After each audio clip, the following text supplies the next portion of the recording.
한국교회가 지키는 맥주 감사절은 세계에서 우리나라만 지키는 절기입니다. 특별히 한국교회가 맥주 감사절을 지키게 된 계기는 과거 혹독한 가난을 겪은 우리의 신앙의 선배들이 보리추수를 끝난 이후 수확한 첫 곡식을 하나님께 드리는 것에서부터 출발하였습니다. 세상 어느 나라보다도 가장 가난했던 대한민국, 그리고 뼈아픈 가난의 상징과 그리고 또한 일제 강점기, 그리고 6.25를 겪으면서 나타난 수많은 가난 속에서도 첫 수확을 얻게 되어진 그 은혜가 감사하여 하나님 앞에 절기로 지킨 것이 맥주 감사절입니다. 특별히 맥주 감사절을 지키는 이 시점을 일명 이때에 찾아온 어려움을 나타내는 표현이 보릿고개라는 표현입니다. 보릿고개를 겪으신 어르신들은 그 고통을 참 힘들고 아픈 시절이다라고 이야기들을 하시더라고요. 여러분, 그 어려운 시기에 하나님께서 우리들의 생명을 지켜주시고 하나님께서 그 누구보다도 우리의 삶과 함께 해주시는 그 역사가 감사하여, 누가 시킨 것도 아니고 가르쳐 준 것도 아닌데 매년 자발적으로 드리기 시작한 것이 바로 이 감사의 절기인 맥주 감사절입니다. 그리고 오늘 우리는 이 아름다운 감사의 전통을 계승하여 맥주 감사절 예배로 지키고 있습니다. 오늘 우리는 맥주 감사절을 맞이하고 또 믿음의 그 역사를 계승하는 이 시점에 우리가 계승해야 될 감사의 모습은 무엇인지, 그리고 우리들도 그것을 기억하고 다음 세대에 전해 주어야 할 감사의 정신은 무엇인지를 두 가지로 함께 나누면서 우리 맥주 감사절에 허락하신 하나님의 말씀을 함께 나누길 원합니다. 첫 번째로 하나님께서 우리들이 전승하여 다른 이들에게 다시금 전해주고 싶어 하시는 감사의 정신은 부족함보다 받은 은혜를 기억하며 감사하는 믿음의 정신입니다. 창세기 15장과 출애굽기 12장을 보면 이스라엘 백성들이 애굽에서 종살이, 즉 노예가 된 그 횟수를 400년에서 430년이라고 이야기하십니다. 즉 400년이 넘는 세월 동안 이스라엘 백성들은 애굽 땅에서 노예였다라는 것입니다. 그런데 이런 노예였던 이스라엘 백성들을 하나님께서 불쌍히 여기셔서 그들을 건져내어 주셨죠. 즉 해방시켜 주신 것입니다. 그 해방되어진 은혜로 말미암아 이들은 자유자가 되어졌습니다. 자유자가 되어지니 얼마나 감사했겠습니까? 그래서 이들이 하나님께 감사하고 또 감사하며 그리고는 은혜 가운데 출애굽하는 역사를 이루게 됩니다. 근데 안타까운 점은 이스라엘 백성들이 이렇게 감사한 은혜를 받았음에도 불구하고 정작 감사는 딱 한 번밖에 행하지 않았다라는 것입니다. 즉 출애굽하여 홍해바다를 건너고 난 다음에는 그들이 기뻐 뛰며 이 모든 역사가 하나님께서 우리들에게 허락하신 은혜입니다 라고 하며 감사의 고백을 드렸는데, 이 다음 말씀부터는 이들의 입에서 감사가 사라지게 됩니다. 이들이 감사가 사라진 그 모습이 이들이 이끌림 받은 광야의 삶이기 때문에 어느 정도는 이해되기도 합니다. 그러나 이해된다는 것이지 그 모습을 인정한다라는 것은 아닙니다. 사실 이들이 속해져 있는 광야라는 그 삶은 이스라엘 백성들의 생각 속에는 마귀 사단이 역사하는 곳이고 하나님의 저주가 있는 곳이며 죽음의 그림자가 있는 곳이다 라고 생각하는 곳이 광야였습니다. 근데 그곳에 자신들이 가게 됐으니 그 상황과 환경은 충분히 이들이 생각한 만큼 힘들고 고달프고 어려운 삶이었을 것입니다. 그러나 뚜껑을 열고 보니 그 힘들다 생각하는 그곳, 광야고 고통이고 한숨만 가득한 그곳이라 생각했던 그곳이 사실은 고난의 장소가 아니라 은혜의 장소였습니다. 하나님은 이스라엘 백성들에게 물이 필요하니 물을 허락하셨고 먹을 것이 필요하니 만나와 메추라기를 허락하여 주셨으며 뜨거운 태양과 추위에 이스라엘 백성들이 움츠러들까 봐 뜨거울 때는 구름 기둥으로, 추울 때는 불기둥으로 그들과 함께하여 주셨습니다. 더군다나 성경은 이들의 의복이 상하지 않았다, 발이 부러뜨지 않았다라고 분명하게 기록하고 있습니다. 무엇을 말씀하는 것이죠? 그 고달픈 상황, 고달픈 현실 속에 오히려 자신의 그 현실을 능가하는 초자연적인 하나님의 기적을 경험하고 살았다는 걸 말하는 것입니다. 즉 이스라엘 백성들의 광야의 삶 몇면에 하나님의 기적이 가득 찬 삶을 이스라엘 백성들이 살았다는 것입니다. 그러면 그런 삶을 살 때마다 하나님 감사합니다라고 하며 그들이 하나님께 감사를 고백해야 되지 않을까요? 그런데 그러지 않습니다. 그럼 여기서 한 가지 의문이 듭니다. 아니 도대체 왜 이스라엘 백성들은 그와 같은 기적을 경험하는 한 가운데 그 모든 것들을 누리는 삶을 살았는데 어떻게 감사하지 않고 불평한 것입니까? 하는 의구심 말입니다.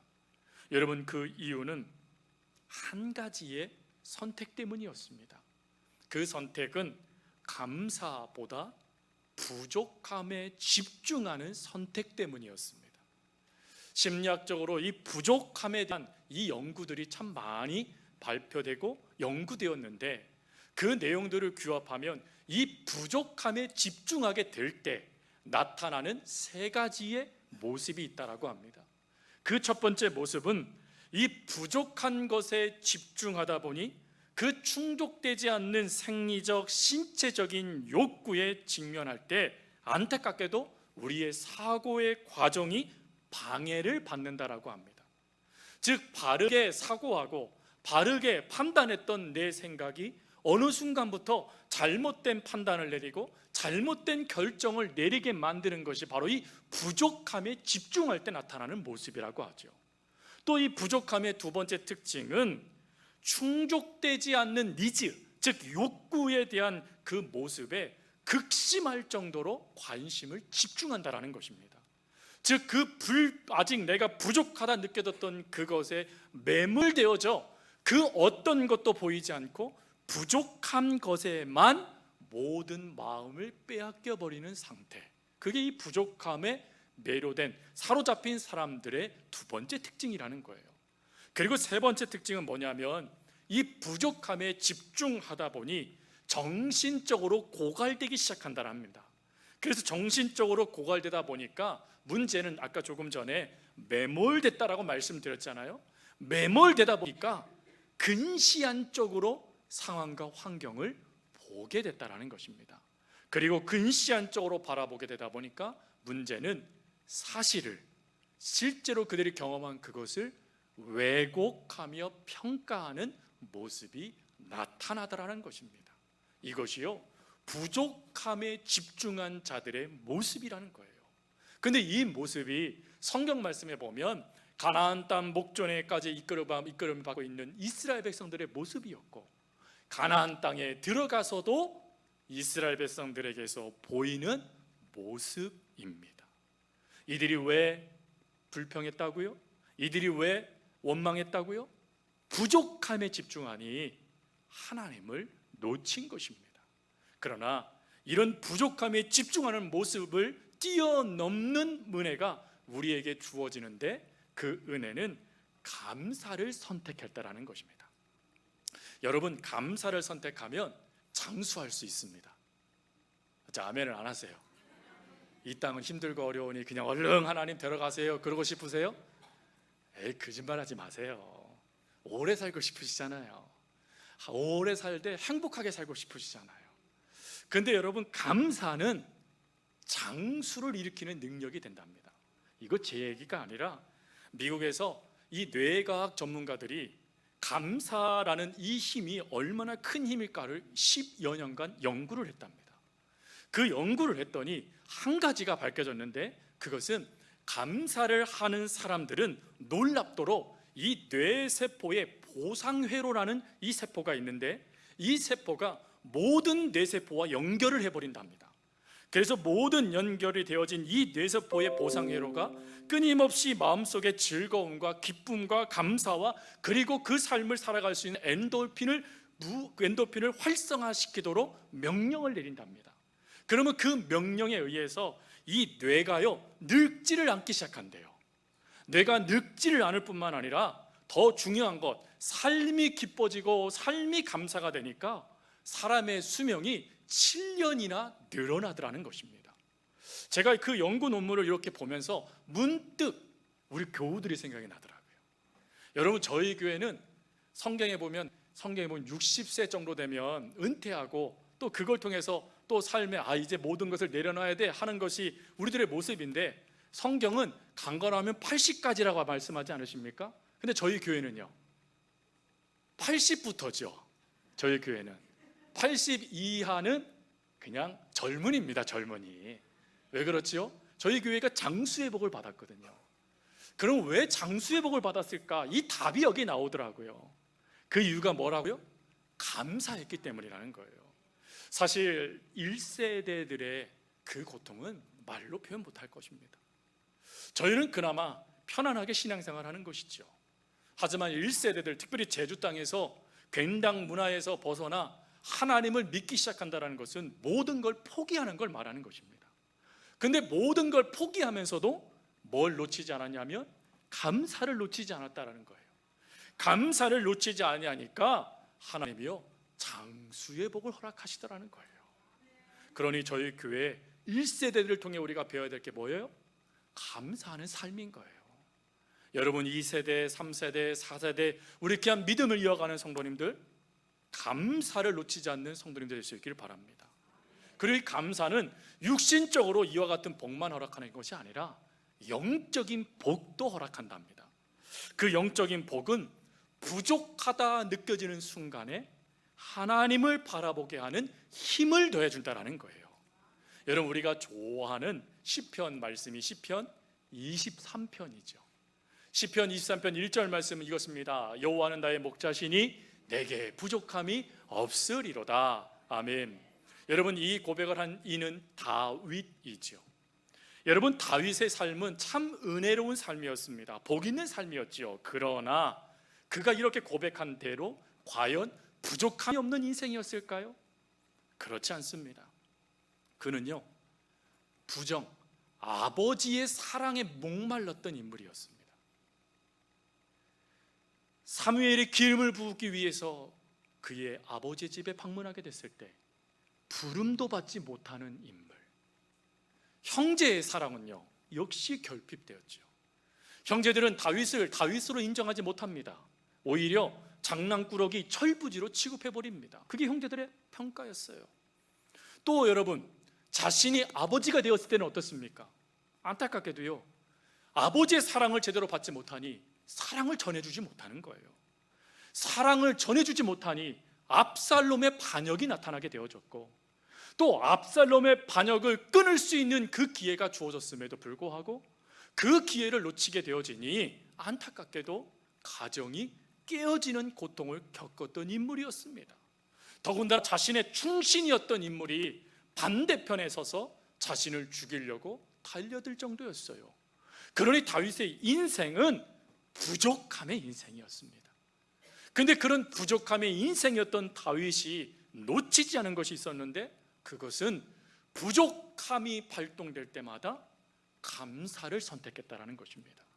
특별히 무엇을 감사했냐면 하나님께서 허락하신 그 은혜를 기억하며 감사했다라는 거예요. 하나님의 은혜를 생각하고 감사하기 시작하니 그 감사는 힘을 발동시켜서 하나님을 더욱더 의지하게 만들었습니다. 하나님을 더욱더 의지하게 만드니 그 하나님을 바라보는 그 모습 가운데 세 가지가 깨달아져요. 하나님이 나를 인도하셨구나, 하나님이 내 삶을 보호하셨구나, 그리고 하나님이 내 삶과 함께 하셨구나. 이것이 깨달아진 거예요. 깨달아지니까 드디어 그의 입에서 무엇이 선포됩니까? 하나님, 내 삶에 부족함이 없습니다 라는 고백이 나오더라는 거예요. 여러분, 이 고백을 한 주석학자는 이렇게 바꾸어서 말을 하였습니다. 하나님의 인도하심과 보호하심과 동행하심을 깨달으니 하나님이면 충분합니다 라는 고백이다. 은혜를 알게 되고 감사를 통해 하나님의 그 놀라운 사랑을 발견하게 되니 하나님이면 되는군요 하고 깨닫고는 충분합니다라고 고백했다라는 것입니다. 성도 여러분, 물론 우리의 삶에 부족한 것들이 많지요. 세상에 왜 이렇게 부자들은 많은가요? 처음에 제가 제주 땅에 왔을 때요, 외제차가 없었습니다. 제가 외제차 구경하는 게 하늘의 별 따기였어요. 근데 지금은 아주 많은 외제차들이 제주 땅에 운전되어지고 있어요. 근데 그 모습을 보면서 야, 우리나라 잘 살고 있네, 이렇게 반응하면 감사한 거예요. 근데 이 부족함에 반응하면 어떻게 됩니까? 왜 나는 저런 차 못 타지? 하는 생각이 우리 가운데 들 수도 있어요. 집은요, 또 수많은 땅들은요, 부족한 것들에 집중하게 될 수밖에 없는 게 우리 현실일 수 있어요.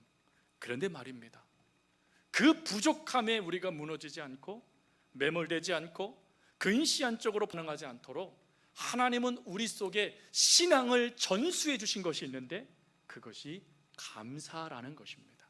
그러니 여러분, 우리가 이 맥주감사 주일날 이 감사를 다시금 회복하는 은혜가 있길 바랍니다. 감사가 회복되어지기 위해서는 기억하셔야 돼요. 무엇을요? 하나님의 은혜요. 지금까지 지내온 것 주의 크신 은혜라 라고 찬송을 부르듯이 오늘 우리에게 허락하신 그 은혜를 기억하며 감사하십시오. 그러면 성도 여러분, 더 이상 부족함은 부족함으로 보이지 않을 거고, 하나님의 인도하심을 바라보며 믿음으로 살아내는 여러분들을 보게 되실 것입니다. 그 은혜를 회복하는 저와 여러분이 될 수 있길 바랍니다. 또 두 번째, 하나님이 회복하기 원하시는 감사의 정신은 재물보다 하나님을 선택하는 감사의 정신입니다. 성도 여러분, 존 파이퍼라는 목사님이 계십니다. 이 목사님은 탁월한 설교가이시지요. 목사님이 어느 날 6부작의 설교를 하셨는데, 그 6부작의 설교가 주제는 이겁니다. 예수님께서 세상에 요구하시는 것이라는 설교입니다. 이 설교를 하시면서 한 설교에 이런 설교를 하셨어요. 기독교인은 하나님과 돈을 동시에 주인으로 섬길 수 없다라고 설교를 하시기 시작하셨습니다. 그러면서 목사님은 이런 설교를 했습니다. 돈은 위험한 것입니다. 돈을 가지고 있고 돈을 의지해야 한다면 결국 돈 때문에 죽을 것입니다. 돈이 없어서 돈을 탐해도 역시 돈 때문에 죽을 것입니다. 돈은 우리를 죽일 수 있습니다. 왜냐하면 그것은 우리의 마음을 드러내 보이기 때문입니다 라고 설교를 하셨어요. 여러분, 이 설교를 들으면서 오해하지 않으셨으면 좋겠어요. 이 설교를 들으면서 그러면 돈 벌지 말라는 건가? 부자 되지 말라는 건가? 그 얘기를 하는 게 아니죠. 마음을 드러낸대요. 여러분, 마음을 드러낸다는 게 뭐지요? 내가 주인된 그 역사들이 나를 드러내버린다는 거예요. 죄를 고발해버린다는 것입니다. 그래서 목사님이 하시는 말씀은 재물을 거부하라라는 말씀이 아니라 하나님보다 재물을 더 사랑할 수 있음을 경고하는 설교였습니다. 여러분, 정말 그런 것 같아요. 우리의 삶에 하나님은 수많은 복과 은혜를 주십니다. 여러분들 잘 되실 겁니다. 복 받으실 겁니다. 여러분 부자 되실 거예요. 어째 아멘을 안 하십니까? 부자 되고 싶지 않으세요? 하나님을 놓치실까 봐요. 왜 그러세요? 여러분, 하나님은 복 주세요. 농이 아닙니다. 거짓말이 아니세요. 하나님은 그렇게 하시는 분이세요. 약속하셨거든요. 근데 그 약속을 받은 다음에 우리의 믿음의 선택이 중요하다는 거예요. 즉, 그런 복을 허락하신 하나님을 끊임없이 그 복의 근원자로 믿음으로 나아갈 것이냐, 아니면 받은 복을 하나님처럼 여길 것이냐, 여기에 선택에 우리의 믿음이 감사가 되거나 우리의 변질된 믿음이 불평이 되거나 하는 모습으로 나타날 수 있다는 것입니다. 그러므로 여러분, 물질의 노예가 되지 않기 위해서 부의 근원이 누구신지를 기억하십시오. 특별히 누가복음 12장 21절 말씀에 이런 말씀이 있습니다. 자기를 위하여 재물을 쌓아두고 하나님께 대하여 부여하지 못한 자가 이와 같으니라. 여기에서 하나님에 대하여 부여하지 못한 자라는 말씀이 나오죠. 여러분, 이 말씀이 뭡니까? 하나님을 부의 근원으로 믿지 못하는 자가 이와 같다라는 거예요. 즉 불을 허락하신 분이 하나님이신데 내가 그것을 행했다라고 착각하는 자에 대한 경고의 말씀인 것입니다. 여러분, 하나님이 모든 부의 근원이십니다. 하나님이 그 모든 부의 원천이세요. 여러분, 그것을 믿음으로 살아내는 이가 야곱입니다. 야곱에 대해서 창세기 26장 12절 13절 말씀에 보면 이런 말씀이 있어요. 이삭입니다. 이삭이 그 땅에서 농사하여 그의 100배나 얻었고 여호와께서 복을 주심으로 그 사람이 창대하고 왕성하여 마침내 거부가 됐다. 여러분, 여기에서 이 이삭이요, 하나님을 향한 불을 드러낸 것이 무엇입니까? 하나님이 내 삶의 원천이라고 믿음으로 반응한 것이 무엇입니까? 사실 그의 삶에는 문제가 많았습니다. 외적인 문제였습니다. 외적으로 많은 사람들이 이삭을 괴롭혔어요. 그러다 보니 가장 필요한 것을 하나님이 허락하실 때마다 빼앗기게 일쑤였습니다. 근데 그때 불평하나요? 하나님, 천군 천사를 통해 저를 지켜주셔야지요, 원망하나요? 아니요. 주신 자도 여호와시면 빼앗은 자도 여호와시다 생각하며 믿음으로 하나님 바라보고 또 옆으로 가서 땅을 파내요. 그랬더니 또 물이 나와요. 뺏겼어요. 그럼 또 움직여요. 이게 무엇을 말하는 것입니까? 하나님이 내 삶의 원천이고 내 믿음의 원천이고 내 복의 원천이라는 것을 내가 놓치지 않겠다라는 겁니다. 놓치지 아니하니까 그가 농사를 지었대요. 그랬더니 몇 배요? 100배나 얻었대요. 여러분, 이삭의 직업은 농부가 아닙니다. 이삭의 직업은 목자, 목축업을 하는 자였어요. 그러니 농사를 어떻게 지는지 알 수 있을까요? 모르는 사람이에요. 근데 하나님이 내 복의 근원이십니다라고 믿음으로 고백하며 삶을 살아가니 하나님이 복을 주시더라는 거예요. 하나님이 복을 주시는데 어느 정도까지요? 100배나 넘치도록 하나님이 복을 주시더라는 거예요. 여러분, 이 믿음, 이 말씀을 믿음으로 아멘 할 수 있길 바랍니다. 그러나 이 말씀을 들으면서도 여전히 내 안에 하나님, 그런데 그 문제가 해결되지 않아 저도 복이 필요한데 복이 없어요 라고 말하는 성도님들 계실 거예요. 여러분, 그런 삶을 살아갈 때 우리가 본받아야 될 한 인물이 있죠. 누굽니까? 바로 하박국 선지자예요. 하박국 선지자는 하박국 3장 17절 18절에 이런 말을 하였습니다. 비록 무화과 나무가 무성하지 못하며 포도나무에 열매가 없으며 감람나무에 소출이 없으며 밭에 먹을 것이 없으며 우리의 양이 없으며 외양간에 소가 없을지라도 나는 여호와로 말미암아 즐거워하며 나의 구원의 하나님으로 말미암아 기뻐하리로다. 비록 없어도 누가 계세요? 하나님이 계신다는 게 보여지더라는 거예요. 언제요? 감사할 때 말입니다. 말씀을 마칩니다. 어느 가정에서 아빠가 출장을 갔다 오면 아주 맛있는 음식을 아내분이 차리고 가족과 함께 식탁의 자리에 앉아서 그것을 먹게 되어졌습니다. 근데 둘째 아이가 유치원에서 감사를 배운 거예요. 그래서 그 맛있는 음식이 차려지니까 이 둘째 아이가 갑작스럽게 감사히 먹겠습니다 라고 이야기를 했다라는 거예요. 그 이야기를 들었더니 부부가 얼마나 기뻤던지, 그래서 결정을 했대요.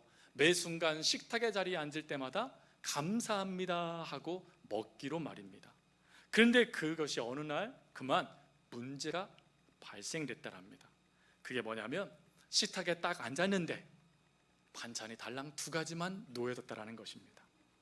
그 달랑 놓여진 2 반찬만 바라보니 감사는 해야 되겠고 그리고 불평은 할 수 없으니 이 아빠가 어떻게 해야 되나 고민하다가 이렇게 얘기했답니다. 간신히 먹겠습니다. 여러분, 감사하는 사람 쉽지 않다라는 거예요. 아무리 우리가 은혜를 기억하십시오, 하나님을 선택하십시오, 그게 감사의 정신입니다 라고 우리가 듣고 아멘 해도 삶으로 그것을 끊임없이 살아낼 수는 힘은 우리에게 역부족이라는 거예요. 그래서 한 말씀을 더 드리고 말씀을 마쳐요. 골로새서 3장 17절 말씀입니다. 우리 골로새 3장 17절 말씀을 같이 읽겠습니다. 또 무엇을 하든지 말에나 일에나 다 주 예수의 이름으로 하고 그를 힘입어 하나님 아버지께 감사하라. 아멘. 누구의 이름을 힘입어서요? 예수님의 이름을 힘입어서 하나님 아버지께 감사하라는 거예요. 무엇을 말하는 것이죠? 우리의 삶에 예수님으로 가득 차여지면 그 예수님이 우리의 삶에 힘이 되어져 하나님께 감사하는 삶이 되도록 역사하신다는 거예요. 그래서 여러분, 우리가 하반기에는 우리의 마음에 누가 가득 차야 될까요? 예수님이 가득 차기 위해서 기도하셔야 돼요. 그리고 끊임없이 예수님이 우리 가운데 가득 차게 해달라고 기도하면서 훈련하셔야 돼요. 그럴 때 예수님은 우리에게 힘을 더하세요. 무슨 힘이냐면 감사의 힘이요. 그러면 이 감사는 또 다른 감사를 만들어내는 역사가 되게 하는 힘을 발휘해 주실 것입니다. 그러니 예수님 안에서 끊임없이 감사하는 성도들, 예수님 안에서 삶을 살아가다가 송구영신 예배를 드리게 됐을 때, 아, 하나님 감사합니다 고백하며 예수님을 찬양하며 예수님께 영광 돌릴 수 있는 저와 여러분들의 삶이 되어줄 수 있기를 간절히 주님의 이름으로 부탁드립니다.